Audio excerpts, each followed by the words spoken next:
Bonjour. Allier peinture et sculpture est un si beau défi qui attise nombre d'artistes peintres dont le but ultime est de contribuer amplement au développement de la société de façon responsable. Non seulement les couleurs représentent souvent la diversité du genre humain, mais ils incarnent aussi la tournure des sentiments, l'émotionnel, l'affectif comme vision du monde, le beau comme façon d'innover, de performer et d'espérer aussi. Nous accueillons aujourd'hui Omar Gammaoui, artiste peintre et sculpteur originaire du Maroc et diplômé de l'École supérieure des beaux-arts à Casablanca. Il a exposé à plusieurs galeries entre le Maroc et le Québec et compte à son actif un nombre impressionnant de collaborations avec des organismes communautaires en mettant en relief peinture et sculpture comme module de développement personnel et environnemental.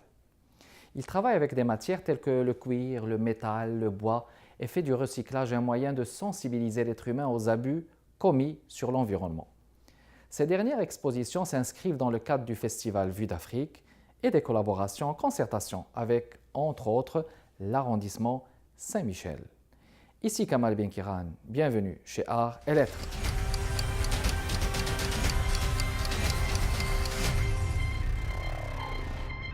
Omar, bienvenue chez Art et Lettres. Merci beaucoup Kamel, je me sens vraiment honoré d'être sur votre plateau. C'est un plaisir d'accueillir un artiste aussi fin et professionnel comme toi, Omar Gammaoui. Ta première exposition, c'était en 2003, au début des années 2000, dans Oui. une galerie qui a marqué l'imaginaire de tous les originaires du Maroc, qui est Bassamat. Oui. Et tu as été influencé par un des professeurs connus à l'école des beaux-arts, qui est Zakani Moussa. Alors, en quoi cette première période t'a marqué? En quoi ce professeur il t'a marqué spécialement? Comme tu viens de dire Kamel, ma première expérience c'était à Galerie Bassamat. C'était la première fois que j'ai exposé d'une façon professionnelle. J'ai déjà exposé dans des endroits culturels comme Dor Shabab, les maisons de culture et les centres culturels à Casablanca. Mais sauf que si on parle d'une exposition vraiment professionnelle, c'est vraiment à Bassamat. On était une couple d'artistes, je n'étais pas le seul. Et c'était 2 ou 3 ans après avoir mon diplôme à l'École supérieure des beaux-arts. Et ça m'a marqué dans le sens que premièrement, c'est la première fois que je suis dans un cadre plus professionnel. C'est pas des gens que je connais, le public, c'était vaste comme public. C'était l'exposition au grand public. J'ai exposé un peu de peinture, sculpture, un peu de design. Et ce que j'ai aimé, c'est que les gens ont beaucoup aimé ce que j'ai fait. Et c'était ma première, c'était le départ professionnel, si vous voulez. Et puis, donc vous avez commencé au début par la peinture. Oui. Puis après, vous êtes passé vers la sculpture. Et vous avez été, comme vous dites, donc actif dans plusieurs expositions.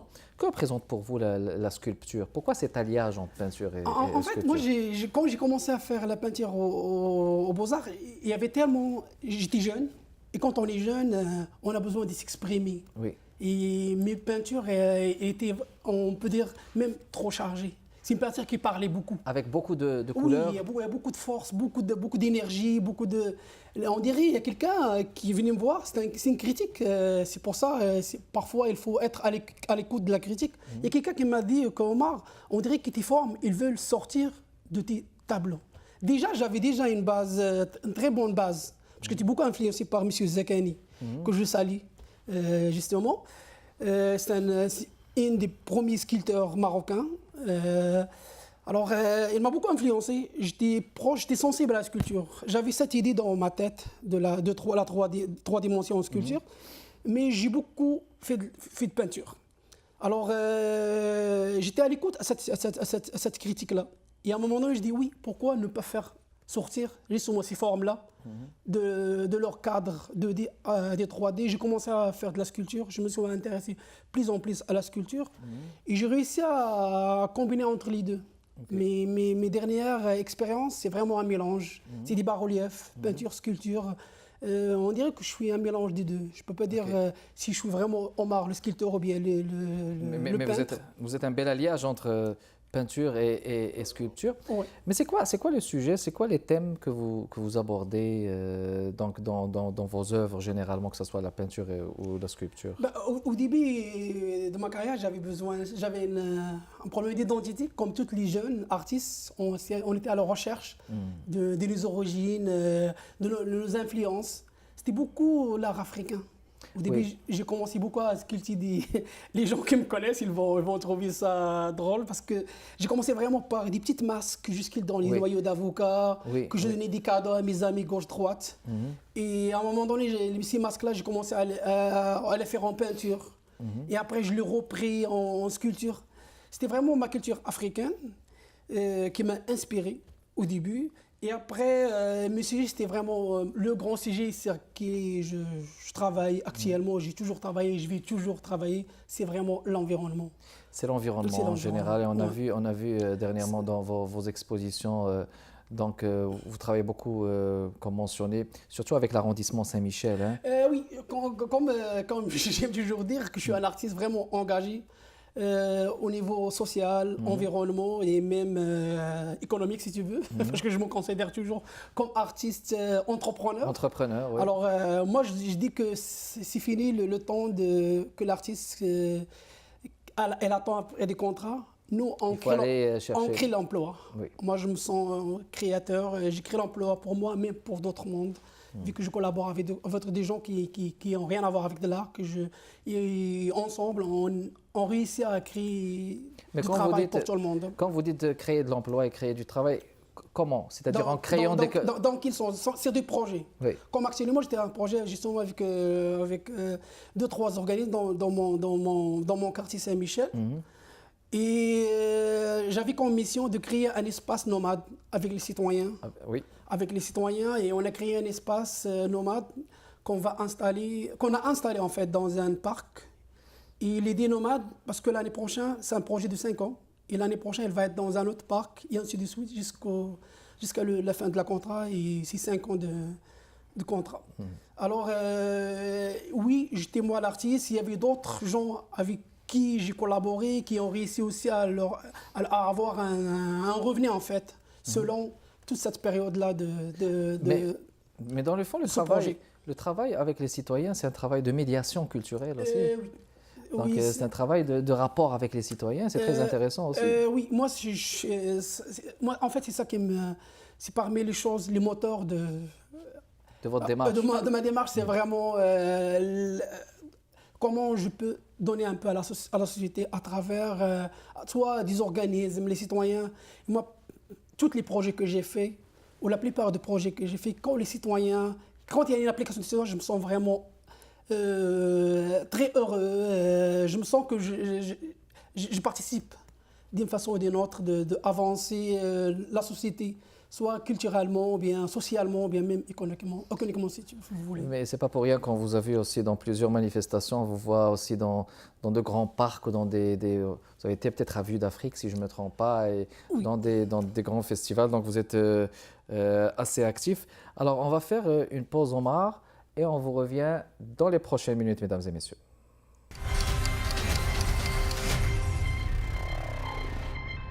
On est de retour, mesdames et messieurs, avec notre artiste invité Omar Gamaoui.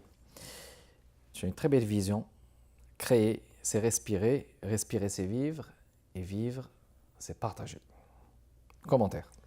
C'est une démarche personnelle en fait. C'est un travail sur moi. Moi, je trouve que quand j'écris, je respire. C'est vraiment personnel. Et quand je respire, je vis. Et quand je vis, on partage. Alors, c'est comme le processus de la création, selon moi. Alors, Donc c'est une question de survie. Hein? oui, voilà, et de partage aussi. Oui. Si tu ne crées pas, il y a quelque chose qui ne marche pas, qui va manquer. Ouais, voilà, et je dis aussi que quand on partage, c'est le raison d'être. Exactement. On est sur Terre pour partager avec nos proches, avec nos voisins, avec des gens qu'on connaît, des gens qu'on ne connaît pas. Oui. Alors, moi, je trouve l'art, c'est juste un prétexte pour tisser les liens entre les personnes et partager des bels moments de la création. Alors, c'est une recherche profonde, un peu, très personnelle. Je ne peux pas dire que c'est la vérité. Mais c'est, oui, qui engage ta vision d'artiste. Mais justement, Ouais. je pense que tout artiste a une mission, c'est, à part celle de créer et à part celle de projeter sa sensibilité, mais aussi de partager. Parce qu'il y a des artistes qui ne partagent pas. Ils créent juste pour lui. Oui. Mais le fait de partager aussi, c'est une générosité de cœur. Hein. Oui, bah, aussi les artistes qui veulent garder des choses, parce que peut-être qu'ils n'ont pas besoin de cette dimension-là, de partager avec les gens. Ça veut dire, partager aussi, c'est vraiment, c'est pas évident. Hein. C'est pas évident, oui. Ça dépend, les gens, comment ils peuvent recevoir ce partage-là. Oui, oui. Alors, il y a le récepteur aussi, oui, comment voilà, il va réagir. voilà, qu'il faut respecter aussi. Alors, moi, en tout cas, c'est un artiste qui a besoin de partager. Moi, je viens d'une société, je suis d'origine marocaine, comme tout le monde le sait. Alors, chez nous, c'était une maison ouverte pour tout le monde. Si tout le monde je savais pas qui mon frère, on était tellement, on est nombreux. Je viens d'une famille nombreuse. Il y avait tellement des amis de mes frères qui sont chez moi. On est né dans le partage. Je crois que je l'incarne vraiment bien dans mes créations et dans ma vie quotidienne aussi. Puis, dans ta démarche et dans ton cheminement depuis tout jeune, tu as toujours été impressionné par les héros qui réussissent à sauver le monde. Donc, tu as été toujours fasciné par cette lumière que dégagent ces héros. Est-ce que tu lisais beaucoup de bandes dessinées ou... Oui. Oui, à l'époque, comme tout le monde. Alors ça, mais ça forge la personnalité, ça. Oui. Alors, au début, comme tout enfant de mon âge, là où je viens, j'étais toujours impressionné par les soldats et les héros de guerre qui réussissent à sauver la planète. Et j'étais toujours dans ma tête à moi, un jour je serai soit un soldat ou un guerrier qui s'engage à sauver le monde. Mais malheureusement, en grandissant, j'ai découvert que je n'étais pas... C'est la désillusion, comme on dit. Oui, voilà. Et quand j'ai découvert la voie de l'art, j'ai choisi une autre voie plus pacifique pour exprimer mes sentiments, pour faire passer mes messages. Mais sauf que je le veux pas, j'ai repris ce rêve-là 10 années plus tard, quand j'ai découvert qu'il y a une grande cause qui nous touche tous. C'est l'environnement, ce qui passe à travers tout ça. Alors justement, pour faire le lien, donc, est-ce que vraiment tu te sens comme impliqué pour sauver quelque chose dans l'environnement? C'est en plein ça. À un moment donné, j'ai dit, voilà, je vais reprendre mon rêve d'avant, mon rêve d'enfance. Et j'ai repris un peu les armes d'une façon pacifique pour faire passer des messages verts à travers mes créations. Alors parce que moi je dis, l'environnement, ce qu'on vit là, c'est une bataille de chaque jour. Et ça prend des soldats, des guerriers, des héros pour lutter pour cette cause-là, pour qu'on réussisse à sauver un peu le monde. Le monde, parce que là, avec le trou d'ozone, le réchauffement de la planète, tout ça, ça prend, comme tu dis, des soldats qui sont pénétrés par cette idée de sauver l'environnement et de s'impliquer.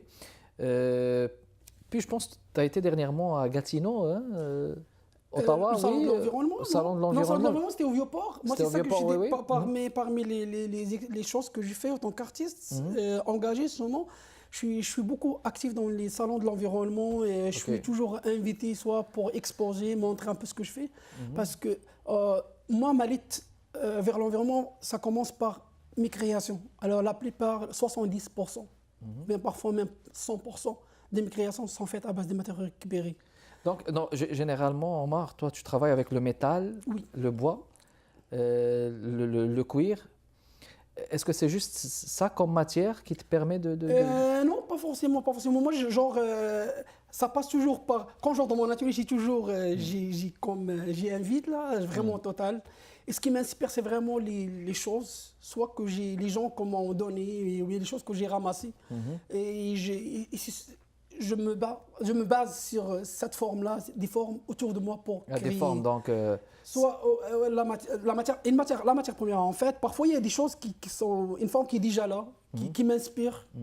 Et je la prends comme base pour faire ma création. Parfois, je commence vraiment par la matière première, bois brut, pour aller. Mais l'essentiel, il faut que ce soit des matériaux récupérés. Récupérer en recyclage. Est-ce qu'il y a une matière qui t'attire le plus? Pas vraiment, parce que moi j'aime ça mélanger les matières. Et j'ai même à un moment donné, j'ai trouvé comme une signification à chaque matière. Comme le bois, je dis le bois, il incarne la générosité de notre terre. Ah, d'accord, donc chaque matière, voilà, j'ai dit le cuir, parce qu'à un moment donné, je travaillais beaucoup de cuir et pour moi, il représente l'être humain. Oui. Le métal, pour moi, il représente la générosité de notre planète à travers ce qu'il nous donne comme métaux, tout ça. Alors, donc, chaque matière elle a une signification et une symbolique. Ouais. Très bien, Omar, on va faire une pause et on vous revient dans les prochaines minutes.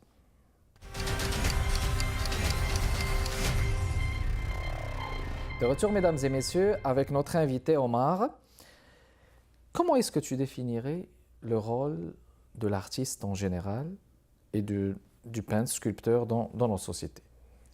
Les artistes, moi, je trouve que c'est des gens qui nous guident un peu c'est comme des chamans spirituels, si vous voulez. Oui. Dans un sens, moi, ça nous permet de voir un peu ce qui se passe. Okay. Moi, je ne sais pas tous les artistes, mais il y a plusieurs artistes qui travaillent sur eux. Ils reflètent un peu la société, tu vois. Oui, c'est le visage de la société. C'est le visage de la société, c'est à travers l'art en général qu'on voit le développement d'une société, tu vois. Une société qui ne croit pas à l'art, qui n'a pas assez d'artistes pour la présenter, pour un peu amener des débats, s'exprimer. Je crois que c'est une société qui n'a pas de cœur, quoi. Oui. Donc l'art, il devrait être au cœur de la société. Ouais. Et la représentativité des artistes issus de la diversité culturelle, des Québécois issus des communautés. Ouais. Toi, tu évolues dans un environnement, tu fais beaucoup de collaborations. Comment tu perçois ton évolution dans une société comme la société québécoise? Moi, je trouve que jusqu'à maintenant, je suis vraiment satisfait de ma carrière. Très bien. Au début, c'était pas facile, c'est normal. J'étais comme tout le monde, un nouveau arrivant qui essaie de faire ses preuves dans une société qui n'est pas celle d'origine, mais qui était accueillante, chaleureuse, tout ce que vous voulez. Alors, pour moi, c'est une expérience très, très enrichissante. J'étais vraiment privilégié d'être bien accueilli au sein de cette société-là. Oui, au niveau des subventions et des demandes d'aide et de soutien financier des artistes. Est-ce qu'il vous est arrivé de demander de l'aide, par exemple, financière? Moi, ça ne m'a jamais arrivé de demander une subvention. Alors, je suis... Omar Gamoy, ça fait 2-3 ans, c'est une sorte de compagnie. J'ai un numéro une compagnie culturelle? Oui, voilà, c'est vraiment... je ne suis pas un organisme. Okay. Mais ça, je peux demander des subventions, mais ça ne m'a jamais arrivé de le faire. Sauf que je collabore avec beaucoup d'organismes qu'eux, ils demandent des subventions. Ils viennent avec un projet et souvent j'embarque avec eux dans leur projet. Et c'est ça qui me permet de... Donc c'est un projet comme collectif parfois, un collectif d'artistes? Souvent c'est ça. Souvent moi je collabore avec des organismes qui ont dit j'ai un projet et ils me viennent avec...